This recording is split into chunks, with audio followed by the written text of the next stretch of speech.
अगर कुछ खाने की व्यवस्था करवा दे तो फिर जो काम करवाएंगे तो कर लेंगे।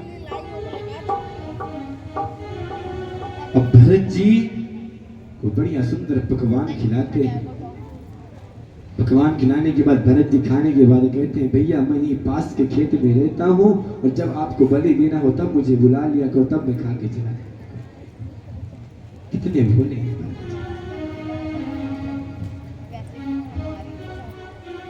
उन्हें ये तक नहीं पता कि बलि होता क्या है। और आज जब बलि के लिए करते हैं और उनका गले डालते, उसी तरह प्रसन्न मुद्रा में बलि जी और अपनी गर्दन को उस म्यान में रख देते हैं जिस म्यान पर बलि दी जाती है।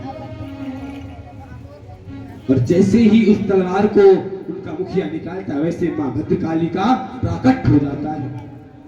जब भद्रकाली माता का प्राकट होता है तो भद्रकाली माता सारे दुष्टों का संहार कर देती है। जब सारे दुष्टों का संहार करती है भद्रकाली माता और जाकर उनको सुनकर उपदेश देती है भरत जी को, और भरत जी को सब उसी तरह पूर्ण ज्ञान हो जाता है।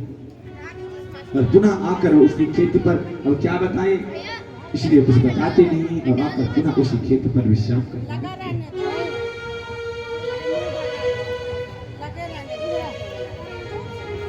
और कुछ समय पश्चात वहां एक राजा आते हैं, राजा रघुगण। राजा रघुगण वहीं से निकलते हैं तो भगवान की माया से जो पालकी में जाते हैं, और पालकी का जो एक पालकी में 4 लोग लगते हैं ना, 4 सैनिक लगते हैं पालकी में उठाने के लिए। तो जो 4 लोग थे तो उसमें से एक लोग तो की अचानक तबीयत खराब हो जाती है, और जब तबीयत खराब होती है तब वो कहता है कि जाइए और जो मिले उसको पकड़कर आप ले आइएगा। भगवान की माया से आज फिर जड़ भरत जी मिल जाते हैं और जड़ भरत जी को पकड़ कर ले आते हैं। जब जड़ भरत जी को पकड़ कर लाते हैं तो उसको उसी जो पालकी थी उसी पालकी में उनको एक तरफ लगा देते हैं। अब जब जड़ भरत जी को तो कुछ अभ्यास नहीं पालकी में चलने का, और जब चलते हैं तो कभी पालकी इधर कभी पालकी उधर, कभी पालकी को उठा देते हैं कभी पालकी को नीचे कर देते हैं। जब रघुकुंड ने कहा कि ये पालकी अच्छे से क्यों नहीं चला रहे हो, जो 3 सैनिक थे कहा महाराज तो ये नया नया पकड़ कर लाए हैं, इनकी कमी से हो रहा है। रघुकुंड उनका उपहास करते हैं कि बताओ कितने दुबले पतले हैं, ऐसे व्यक्ति को क्यों पकड़ कर लाए हो। क्योंकि जो जड़ भरत जी थे ठीक ठाक थे, स्वास्थ्य में बड़ी। तो रघुगढ़ जी उनका उपहास कर रहे हैं कि आप ये दुबले पतले व्यक्ति को पकड़ कर क्यों ले आए हो। लाते किसी मोटे ताजे व्यक्ति को लेकर आते। जब उपहास कर रहे हैं इस चीज का, एक बार किया, 2 बार किया, तो 3 बार में जड़ भरत जो रघुगढ़ जी पालकी में विराजमान जो उनके सिर पर जो पालकी होती है वो लगने लगी। दोबारा डांटते हैं, चिल्लाते हैं। जड़ भरत जी ना कूद रहे थे, कभी कूद जाते थे, कभी रोने लगते थे, कभी हंसने लगते थे। तो यहाँ पर जब ये प्रश्न आया कभी रोने लगते हैं कभी हंसने लगते हैं, तो श्री परीक्षित जी ने सुखदेव से प्रश्न कर दिया कि महाराज सुखदेव जी ये बताइए कि ये जड़ भरत जी कभी रो रहे थे कभी हंस रहे थे, ऐसा क्यों।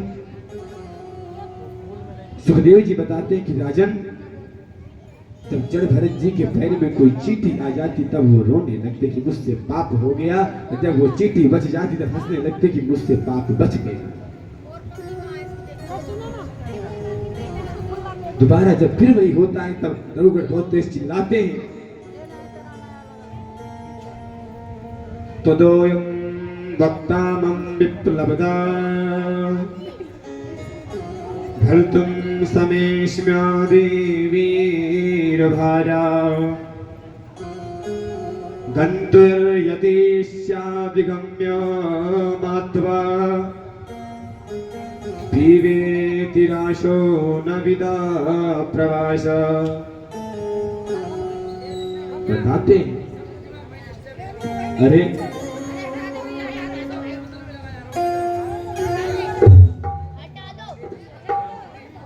बोले कृष्ण कन्हैया की, भागवत महापुराण के। रघुगढ़ कहते हैं अच्छे से चलो वरना मैं आपको चिकित्सक कर दूंगा। चिकित्सक मत समझते हैं, यानी अच्छे से बढ़िया से आपकी मरम्मत कर दूंगा। ये बात सुनते हैं और रघुकुल राजा बाहर निकलते हैं और जैसे ही देखते हैं कि महाराज दर भरत के कंधे में जनेऊ होता है तो साष्टांग प्रणाम करने लगते हैं, कहते हैं मुझसे बड़ा अपराध हो गया।